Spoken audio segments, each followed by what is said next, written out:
Right now, I'm going to take a look inside the box of an Azoogi 7-watt LED garden light. You're watching Sunshower TV. Let's take a look inside. Okay. There we go, a bit of foam wrapped around the side. A couple more goodies. Okay, so the foam here just keeps it all nice and safe.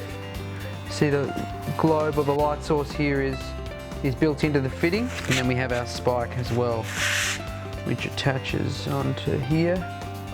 And we have our screw and Allen key and little washer there to attach it all together, as well as our installation instructions.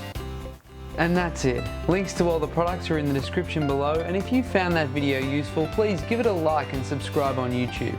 And better yet, if you've got a project on the go, head to Sunshower Online. We'd be happy to help.